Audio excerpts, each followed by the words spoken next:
I hope all of you can hear me. So, dear colleagues, I warmly welcome you to the fifth lecture of the webinar series organized by the Social Policy Analysis and Research Center, Faculty of Arts, University of Colombo, to commemorate its 15th anniversary. From its inception, SPARC has worked in diverse fields of studies, including in areas such as social integration of youth, community-based poverty monitoring, and disaster resilience. In the past few years, we have also worked on timely issues and areas like violence and climate change and COVID-19. SPARC functions as one of the focal points within the Sri Lankan university system that integrates research, teaching, training, policy analysis, and advocacy on critical areas of social and economic development. SPARC facilitates close collaboration between academics and institutions outside the university system, including governmental, non-governmental, and private agencies. The center has undertaken more than 25 research projects and has collaborated with more than 20 internationally and nationally renowned bodies. In addition, it has offered capacity building opportunities to more than 60 junior and senior academics to further expand their knowledge and develop their research skills. It is now my pleasure to introduce our speaker for today's session. Dr. Jonatan Lassa is an interdisciplinary social scientist with an engineering background who has been trained in the human and policy dimensions of disaster management research, civil engineering, development studies, environment and sustainable development, climate adaptation, food security, sociology of knowledge, humanitarian studies, and network theory. He has been studying and working in many countries, including Germany, USA, Singapore, Indonesia, UK, and Australia, and has gained real-world professions with more than 30 international agencies, including NGOs, INGOs, United Nations organizations, private sector think tanks, and consulting industry and academic organizations. He completed his PhD at the University of Bonn, Germany, and received 2 postdoctoral fellowships at Harvard Kennedy School in 2011 and the Institute of Catastrophe and Risk Management at Civil Engineering School at Nanyang Technology University, Singapore in 2012. He has published more than 80 articles, including peer-reviewed book chapters and research reports. We are glad to have Dr. Lassa share his knowledge with us today. Prior to starting the session, I kindly request all participants to abide by the following set of guidelines to ensure minimum disturbances during this session. Kindly keep your mics muted until the end of the session. Any questions can be raised during the question and answer session after the lecture. Participants can either ask the question verbally or send it as a message. We look forward to your cooperation in this regard. While thanking Dr. Lassa for his time, I would also like to thank everyone who is joining us today. I hope that this session will be fruitful and beneficial to all participants. Thank you. Floor is yours, Dr. Lassa. Thank you, Nishara. Nice meeting you again. And hello, everyone. Nice meeting you all. I would like to ask whether I can share my screen. Yes, I think you can share your screen. It says, oh, okay, now Yeah. I can. Yeah. Yes, Yeah. thank you. Thank you so much. Yeah, I hope you can see the screen by now. Yes, we can see. Yes, thank you. Yeah. Right. So again, thank you, Nishara, for allowing me to speak. And I think I picked the topic that is quite close to my heart because I started my PhD on this disaster risk governance back in 2007. I think that is where I met Nishara in Bonn, Germany. Right. So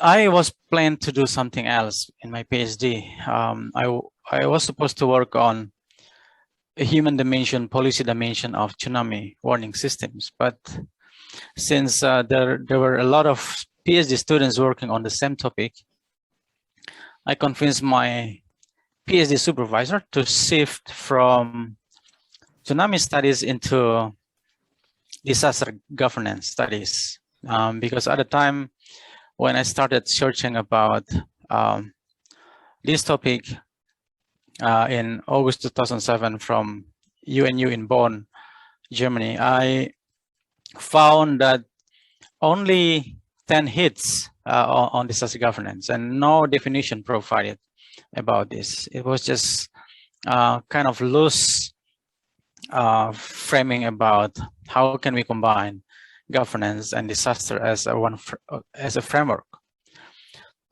And then I searched disaster risk governance, and it was practically zero at the time. So I didn't actually follow the term because I was mainly following this disaster governance term. And if you look at the trend by now, it's already pretty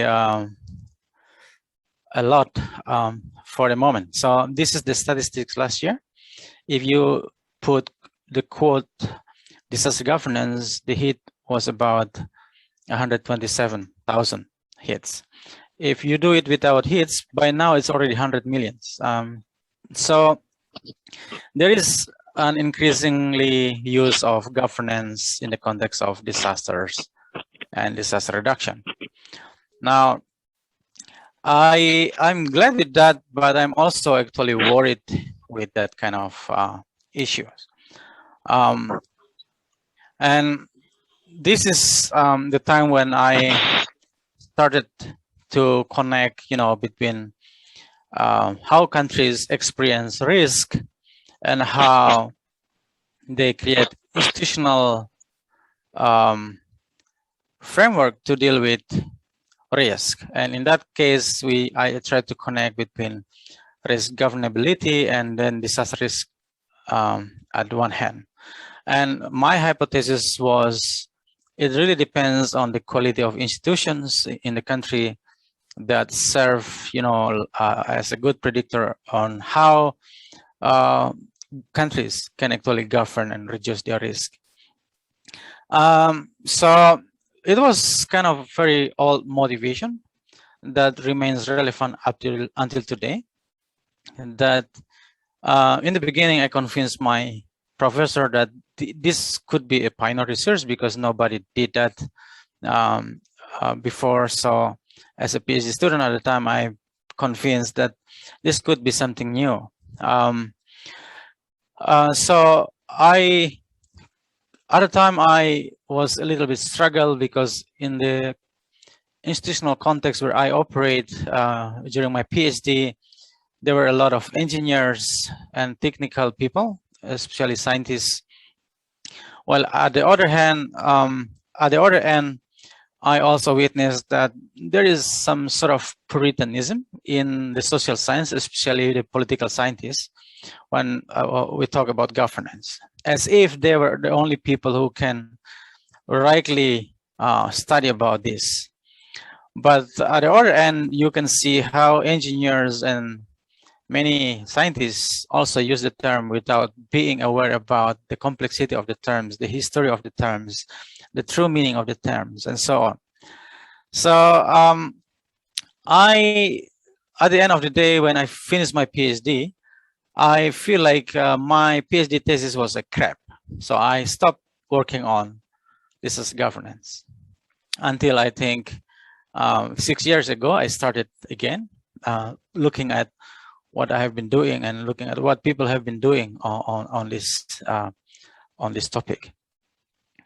So the problem is a kind of, we were not satisfied with because at UNU back in 2007, or at least the second part of the first decade of this century, many you and your PhD students were focused on on risk assessment or vulnerability assessment, and every PhD students think that they have to come up with a new ways of measuring things. So I challenge myself to go into institutions and governance and how we measure that at global scale and also at the local level. So that is kind of the background.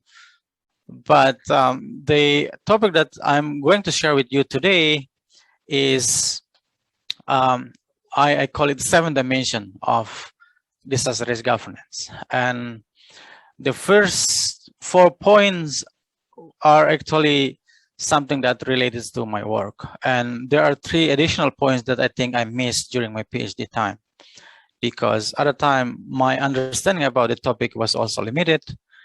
I think as I grow older, I have been able to look at things. And when I did my postdoc, I think that I don't want to touch any at all about my work on disaster governance. But actually, after a reflection, I think it still falls under the topic of risk governance, disaster risk governance. So let me bring you to a little bit of history about the term governance. These terms came in at least social science, political science studies in 1970s, 60s actually. That was the time when you have this post-Second World War, and the world was about to get into the Third World War. So what really happened at the time was, in many cases, government didn't really prioritize development, let alone some of the long-term agenda like risk, because the immediate priority at the time was, preparing countries to go to war again. So what you really see in 1960s were governments who are kind of becoming very incapable in bringing some of the promise get materialized, like the utopia that they once believed in. Like, we want to deliver welfare, we want to deliver all the good things, we want to eradicate poverty, but it was never happened in 1970s. And some of the scientists, at least social scientists, came up with the idea that maybe we need to go beyond, we have to govern the society beyond government.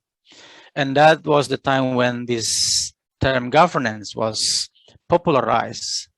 So the starting point when we talk about disaster governance or governance in general is we start from the deficit of governability in public domains. It is especially a critics to the government-centric approach. So if you look at the popularity of the term today, it suggests a lot of things, but one thing that you you are not gonna like it is the fact that probably the governments are kind of getting worse in providing safety and security to the people in general. So that is the thing that we come up with the idea that maybe we have to think about another actors. In this case, civil society, probably market, probably some goes into even more detailed, identification of actors, like grassroots communities, scientists, and divisions in the professional world. So, and that is quite okay in the sense of, the definition of it. But I would like to touch at least the first dimension of this disaster governance. The first one is the moral imperative of the good governance that has been often used by political scientists, even economists in the World Bank and so on, trying to promote some of the ideas that we think could fix the government. So this is the good governance approach. I call it moral dimension of disaster governance, is the good governance. Something that you will see often engineers simply use this good governance to apply into disaster risk management. So when you talk about disaster risk governance, in the engineering kind of pragmatist behavior, they simply try to marry the good governance and also the disaster management, the old ones. That is fine, as long as you are aware about that. And it's quite easy to, if you want to use those indicators to frame your research on disaster governance, because at the end of the day, we will go into how government can be efficient. So we talk about bureaucracy here. We talk about accountability, the voice of civil society. We talk about transparency. And if you go to the World Bank website, there are heaps of data on global governance indicators. But I argued that there are weaknesses in this approach, and it's okay with the weakness, but we need to point it out. The first one is it's kind of binaries in the thinking, because it's kind of putting good versus bad governance, because we want to create some kind of disincentive to the bad behavior of government. So we promote them to go into this good governance bandwagon, so to speak. And the methodological consequences for that is that they will be very positivistic in approaching disaster risk governance. So as if you can put governance into metrics, but at the end of the day, you will see that the machine of the governments, including civil society, might not be working at all to promise what they already made before, that we want to bring safety and security to the people. So the future disaster will be less deadly, or at least can be reduced and manageable. The second dimension of this, I put this the second and the third dimension, is the actors and their powers. And you can read a lot of sources around actors and power analysis, but I can simply put them in a very simple way. If you go back to the study of this sustainable development, the three actors is pretty much the triadic model of public, private, and NGO sectors in general. So you have public participation that connect public sectors and NGO, or probably civil society, sometimes we call it, and public-private partnership, when you talk about how private sector can connect with public sectors, and corporate citizenship kind of arrangement, if you talk about how NGOs or civil society connect with the market. And this triadic model of governance is quite famous and remains one of the most adopted theory of framework being used in governance. And by now, I think some of the players, including academics, they try to understand about disaster risk governance from the more variety of actors in the field. So as you have more actors, the power is more distributed, so to speak. So the power to govern risk and the power to establish resilience is pretty much distributed. The question is how this distributed powers looks like if you put them in a bottle. We want to see who get the most resources, and so on and so on. So, but what we want to emphasize in this picture is that the exercise of power and authority in governing risk is simply must go beyond the realm of governments. So you have to include some actors, whether you like it, the triadic model, or whether you like it in more like complicated one, it's really up to you. But basically, when academics talks about disaster governance, this is some of the features that they think about, that they have there in their mind. Now, the architectures. This is the architectures of disaster governance. The first picture at the bottom, that was the picture that I drew in 2008. Somehow the paper I could not finish until today. But I'm planning to write a book, so that's why I keep it unpublished until today. But the two pictures above is the an illustration, or to be precise, that is the visualization of actors that involve in disaster risk reduction and disaster response in general. So at the left-hand model, this is an expression of how global actors responded to Indian Ocean tsunamis. And I got this data from the Indonesian stakeholders. I mean, the actors that responded to Aceh and NIAS in 2005 to 2007.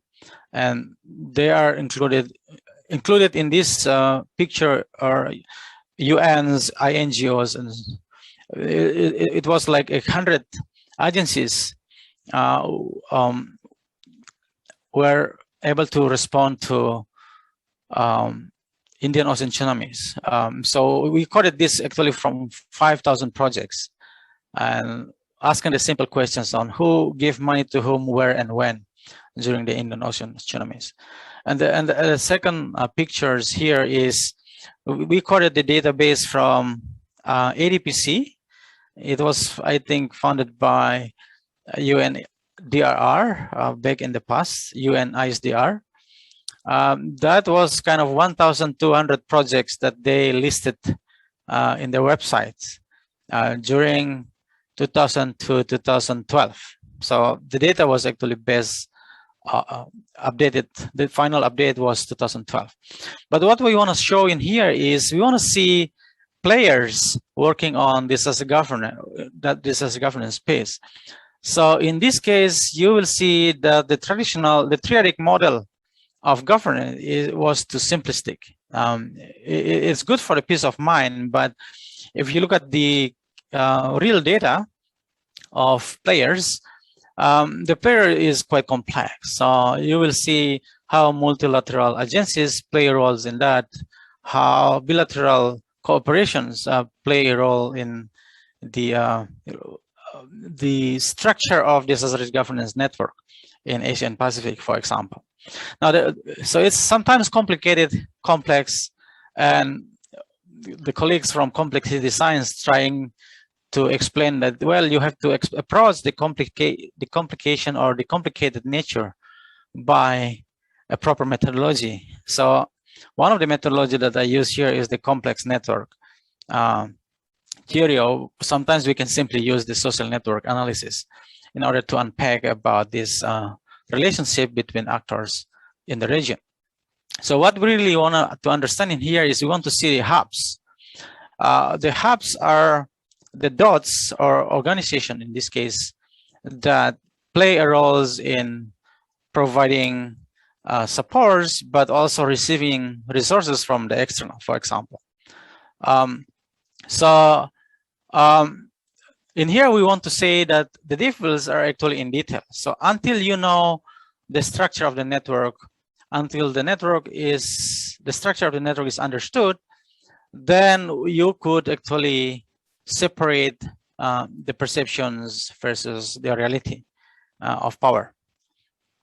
And the point here is we want to also understand, we want to also send the messages that the network is not a given network. The network can be reorganized. The network can be fabricated in a way.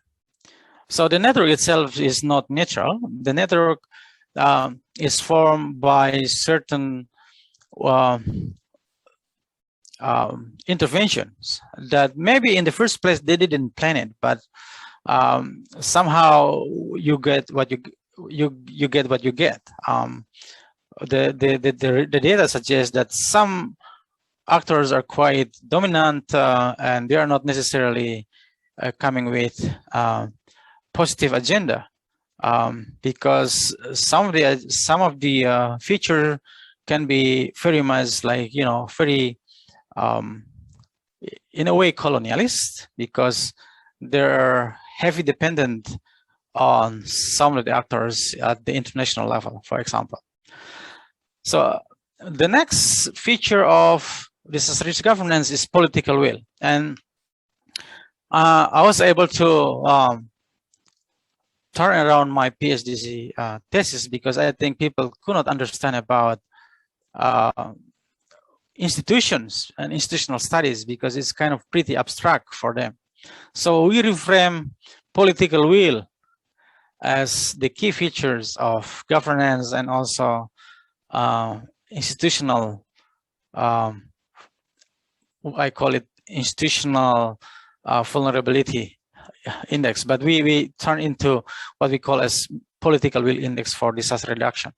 And actually the approach can be replicated into climate change adaptation and then also SDGs, for example.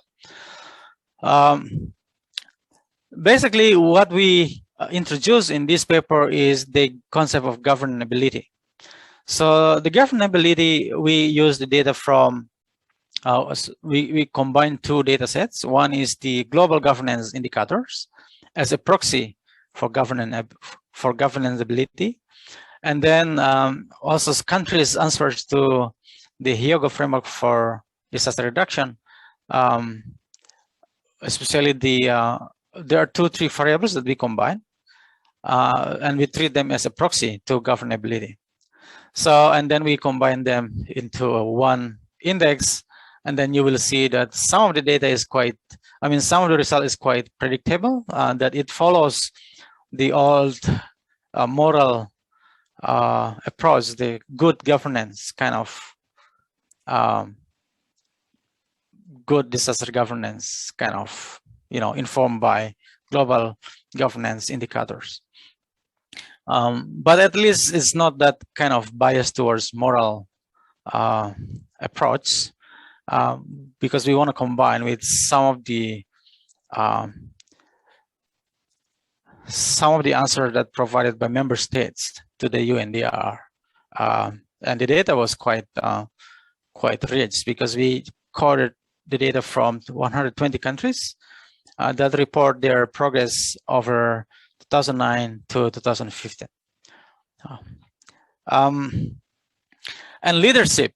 Now this is the variables that I missed actually during my PhD, because at the time I think studying leadership is very complicated, and by chance I took a course on crisis leadership in the US after my PhD in 2011, and start teaching about crisis leadership at students in Australia. And if you look at the cases of Donald Trump coming into the power in 2016, on the first day when he started the office, he simply said that I will quit from Paris Agreement, for example. This is a very vivid example of how leadership can fool the society and brought the whole planet back into the past. So I think leadership should be coming up, and I think for those of you who are interested in studying leadership and disaster reduction, I think this is the time, because it's quite rich, it's quite complex. It's hard to compare country to country, but of course there are ways of doing that. And if you look at the Biden, when he came into power this year, he simply bring back the country on track to join the planetary collaboration in reducing the CO2 emissions and then adaptation to climate change, for example. With hopefully resilience agenda is becoming on top priority again. So you will see that leadership is one element that is quite vital, but the challenge is it's hard to capture. And you can define leadership as a single person like this, like a regime approach.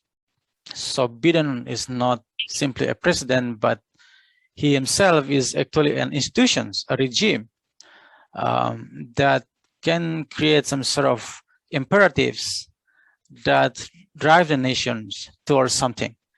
So that is one approach that I think. Now the last, this is not the last, but one of the last features of disaster risk governance is intersectionality and multi-intersectionalities. I was to regret that I didn't actually publish this quite early, because I started reading intersectionality with Patricia Collins, the black scholars who have been working on intersectionality since 1980s or 1990s in the US context. But nowadays, I think disaster scholars are getting into this bandwagon of intersectionality. I think realities often overlaps. So it's just us, the social scientists and also engineers and also natural scientists, trying to create the world by creating walls, silos, and fractions. And then we operate in that kind of boundaries. And it was kind of very seldom we want to move out from that kind of boundary. So for a very long time, it's very path dependency in terms of monodisciplinary approach. The awareness of this intersectionality is kind of pretty much welcome, because we can see how the compounding effect of one event can lead to the other, and one vulnerability can affect the other vulnerability, and so on and so on. And this goes beyond the climate change, disaster reduction, and development disciplinary kind of boundaries. So I would like to show you these pictures that I think I kept it quite long, because I come from civil engineering background, so I was quite close to the work of building codes. So if you look at the building codes at local level, very often you can find their way to international building codes, like British building codes or US building codes, for example. And they have also their own kind of associations at the global level. And when I work in the tsunami projects, it seems like you draw from a very small project at very local level. But if you look at the whole arrangement, you can connect at the planetary level. It's because people like UNESCO colleagues and WMO, they have been kind of monitoring this kind of risk at the global scale and trying to create some sort of working groups to deal with these issues. While working with WFP and UN, I think you can see how local responders is pretty much connected to the international response architectures, for example. And you can continue with disaster reduction, or you can continue with climate communities, you can continue with environmental communities, you can continue with insurance, for example. And even you can continue with one of the topics like land degradation, for example. So these kind of intersections, some of the actors are not quite aware of that. But at least I think at the academic level, in the scientific level, we are kind of aware of that. But I think there is not enough incentive for us to work in a more progressive way. The last, I think, in this topic of intersectionality is the call for transdisciplinary imperative. That it's probably time to tear down some of these boundaries and start working together with other disciplines. Well, this sounds like easy, and we have been listening to this since we were students, and now we are becoming old. And it's not that easy, because when you operate at university again set you up in a very silo approach, and it's not easy to go out from there. Institutional, the last one. I think the institutions are becoming like very plural, in the sense that you cannot think about one type of institutionalism. So probably the term of institutionalism is quite complicated for today. But let's reduce the term institutionalism into, like institutions. And the first step that you want to do is we want to institutionalize certain things. So let's assume that the country X could not actually deal with climate change themselves because they lack resources, or probably they lack awareness, or probably they lack human resources, for example. So the next thing that you will do is you want to create a project, and this project could be funded by United Nations, so it's kind of exogenous driver. They kind of trying to create a project with the hope that at the end of the day, all these exogenous external project will be ending up as a kind of indigenous initiative. So we will no longer depend on the United Nations, NGOs, and so on. I mean, when I call we is the developing countries. Well, if you look at the some of the findings that, so this is based on my research in one of the cities in Indonesia. I look at them and how they move around the process of institutionalization from 1990s during the the Agenda 21. And if you look at the documents that they produced 20 years ago, it was beautiful. It was like multi-stakeholder processes, participations as key to sustainability, and so on and so on. And then there was a project that came in 2009 and ended in 2016. So I was financed by Rockefeller Foundation to write about the case of the city, and I held the publication until 2019 because I wanted to see what really happens. So to cut things short, at the end of the day, there is no evidence that indigenous process will be kind of fully departing from international projects. What really happens is when the projects finish, the things goes back into status quo, and what you need to do is kind of going back to the cycles of seeking international support, because local governments cannot invest, even though they have the money, but they don't have the future, they don't have the awareness. If they have the awareness, they don't have the priority, and so on. So it's quite complex. So what you have is actually some sort of continuing hybrid institutionalism that moves around over time, and we have to understand things in a more, complex way.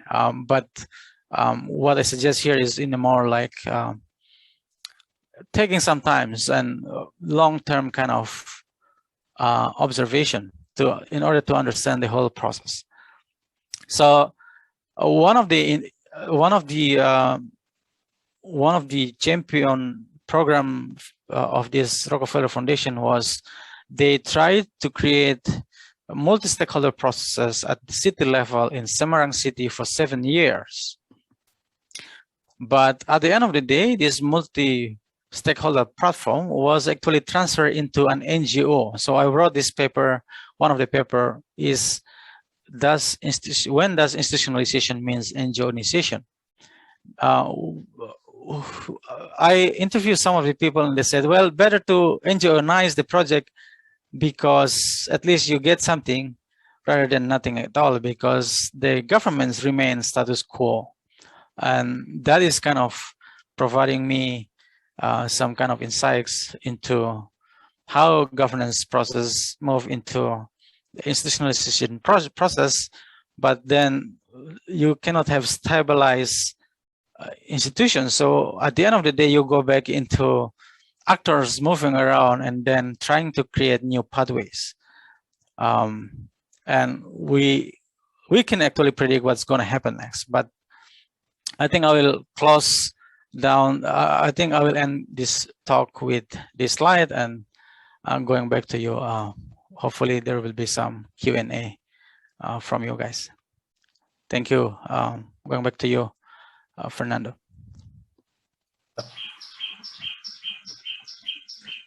Thank you, Sol.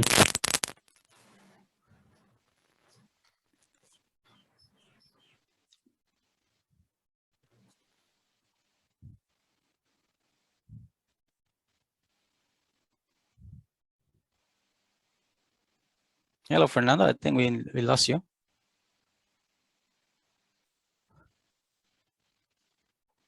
It's muted.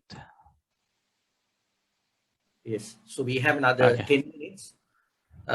So we'll open the floor 10 or 15 minutes for questions and answers from Jonathan. Thank you. Thank you.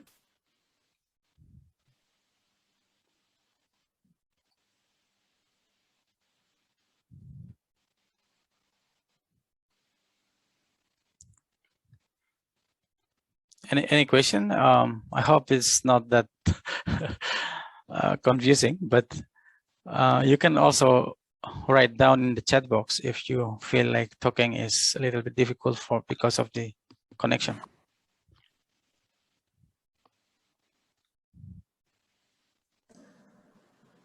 Dr. Lassa, I hope you can hear me. Yes, I can hear you, Malik. Dr. Lassa, thank you so much for the thought-provoking presentation. I was wondering, now you discuss about intersectionality and also the importance of adapting interdisciplinary studies. And you mentioned that it is not that easy to carry out activities of this sort. Yeah. According to you, in what dimensions is it difficult? Is it because of the disciplines, or is it also difficult because of the nature of the issues? What's your experience on this? Yeah, thank you, Malik. That is a very good question. I think 3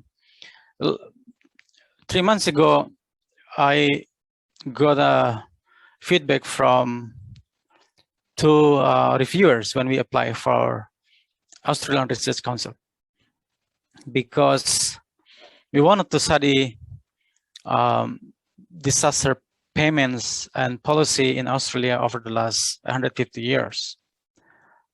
But the comments were quite of, challenging our background about that we are not historian. and the second one is that we are not trained in a way that we can deal with policy questions or historical questions. And then I actually challenged that kind of comment. I said, why Australian historian didn't come up with the questions if they know so much about the country, or why disaster scholars know so much about the country, but they never raise the questions that we raise. So we raised some questions that in the last 20 years, nobody actually raised it. So I think that is one example, but there was a publication in Nature or probably Science a few years ago suggesting that the number of successful bidding from transdisciplinary research and interdisciplinary research is actually pretty low, because at the end of the day, the peer review game is very disciplinary. The way they select the reviewers is also not easy. So at the end of the day, you won't actually have reviewers that at least respect what you propose. And that is one example. The second example, I think, most of the schools nowadays are they are kind of aware that we have to move into that kind of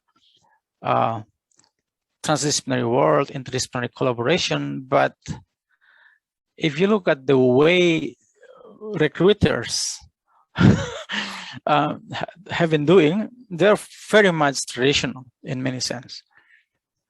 So it's kind of quite difficult for those who come from hybrid background to get a tenure, I think. Even in my country, Indonesia, is even more difficult because you cannot be a professor if your undergrad and your master degree and your PhD is kind of different. So we are moving into, I mean, the real world is moving into different directions, but the way the formal institutions, including an academic institution, operate, they are kind of moving into different directions. Because I think there is no incentive for both to put more emphasis on interdisciplinary or transdisciplinary thinking. Thank you, Dr. Lassa. Thank you so much. Yeah.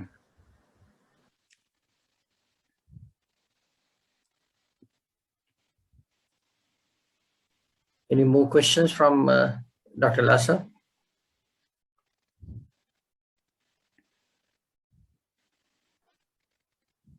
Now,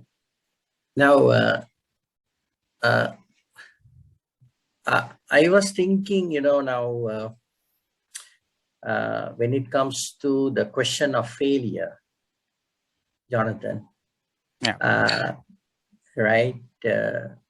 Because I'm more into displacement and relocation, and we always use relocation as a DRR strategy. And then, you know, you said that have difficulties of securing, the governments have difficulties of securing communities, you know. So once we use relocation as a DRR strategy, and sometime after we talk about failures, right? So as you know, the policies and also governance aspects, I mean, have to take the responsibility, but normally there is no one to take the responsibility, right? That's the issue. So people have to somehow, you know, try to see what they can do, at least to be more exposed to like assets in the future. So I mean, now according to your experience, and also by using some of the what do you call framework that you have already discussed, now how can we understand this? Yeah, so that is not an easy question, I think, but the idea of polycentric governance is suggesting that the way out of failure is cannot be created from the same way you get into the failure. So so I look at the because we just added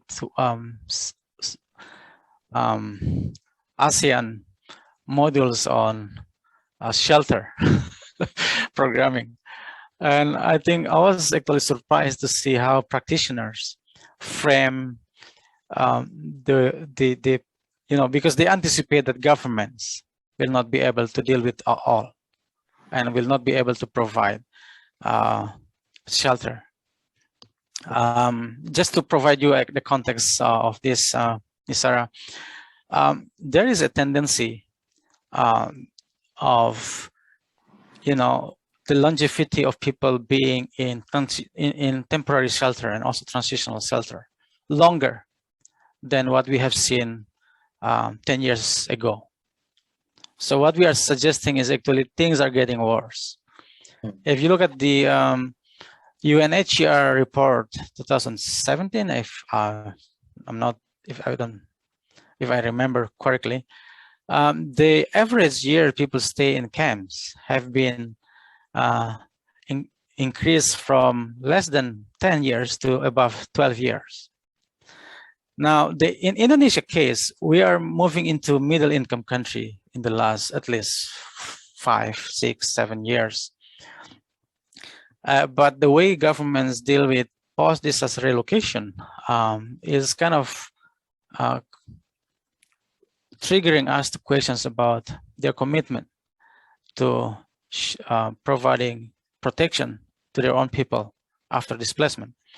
Because the number of years they stay in camps becoming longer by now. So we have got triple disasters in 2018. These were actually big disasters after Indian Ocean tsunamis, or at least until after 2006 big earthquakes in Java. After 2 years, people remains in the camps, and until today, people remains in camps in Central Sulawesi, and also people remains in transitional shelter. So transitional shelter means that you are provided shelter in your own land plot, but it's not permanent structure. It's because you have the interest of being there, you have the land, you have no problem with the land issue, so we put you in transitional shelter with the expectation that you will transition into a more permanent in your own plot. The number of years they stay in that kind of shelter is longer. It's like 3 years after the events, they remain in camps. There was a big cyclone happened in some part of Indonesia, eastern Indonesia, since April. I think now because of the COVID, the argument is becoming complicated because people say probably because of the fund has been kind of dried out from the from the government. But what we have seen, including in Southeast Asia in general, and if you want to calculate Rohingya as well, the number of years they stay in camp is becoming longer. So based on that kind of experience, some of these shelter cluster people try to frame it right from the beginning that please be mindful that any single formal shelter agency might not be able to provide all, meaning that the solution to go out from this miserable condition is depending on many actors. So the best way to do is to collaborate with some of the actors that have resources. So sharing resources is one way of doing that. But again, it's not often enough. So I think, and if you look at the context of donors, for example, so because I live in Australia and I used to work with DFAT in consulting job. So one of the projects that I've been working with them for some times, but what I have seen is the tendency from this government to shift away from critical NGOs because they were afraid of the risk of, you know, Indonesia being, the government feel that they will be kind of insulted because of the funds provided by the donors. So at the end of the day, you have now these critical NGOs that put the governments into accountable. So we have been losing more and more that kind of NGOs. So I was actually talking in one of the forums about the collapse of civil society in Indonesia because the way donor prioritized civil society is now, Indonesia is moving into middle income countries, so it's not under the priority. While the government, I mean, the donors are still providing money, but they provide the different type of NGOs. They provide the think tanks. The problem with the think tanks are they're quite soft in challenging government's policy. So, you know, it's quite complex. At the end of the day, we don't know how to solve the problems. But what we expect is wherever you begin, start from there. I think that is the only thing that I can think of for the moment. It's pretty long, sorry. Yeah, no, it's okay. Yeah, I know. Right. So any more questions? We can take one more questions. We have 5 minutes more. If not, we can also end this session. We have some participants from Nepal and also I know UK. Oh, that's cool. Yeah. Yes. Any more questions? Don't be afraid. Right. There's no stupid questions. So I think the. All right. So yeah. As you said, there is no stupid question. Yes. Yes. All right. So I think now the silence means, I don't know. Sometimes they might have questions, but they don't want to post the questions. Anyway, I think I would like to take this opportunity to say a big thank you to Jonathan. We met, I think, 10 years after. 10 years yes, after. 10 years after. And so actually, when I wrote to him, a few days later, you accepted to do this presentation. And so that's a big achievement for me. And then also you allocated some time for us to do the presentation, and it's a very interesting. I know that you have been working on this topic also for your PhD, and as you said, after some time until now. It's very good for us to meet us again, and also to present your ideas to our undergraduate, postgraduate, and our practitioners. I highly appreciate your time and also your presentation. And also I would like to thank all our participants, and always, we try to organize one lecture, at least one lecture per month. That's the strategy. So this is the 6th lecture, and we are also planning to have the 7th lecture somewhere in early September or end of August.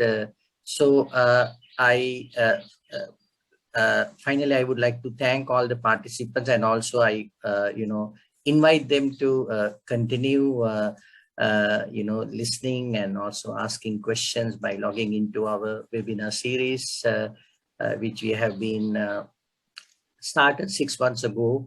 So with that, I would like to, say goodbye to you all, and see you all in the next webinar lecture, either in early September or by end of August. Thank you, Jonathan, for your time. Thank you, Nisara. Thank you, everyone. Thank you for having me. Thank you. Keep in touch. Sure. Yeah. All the best. Bye. You too. Thank you.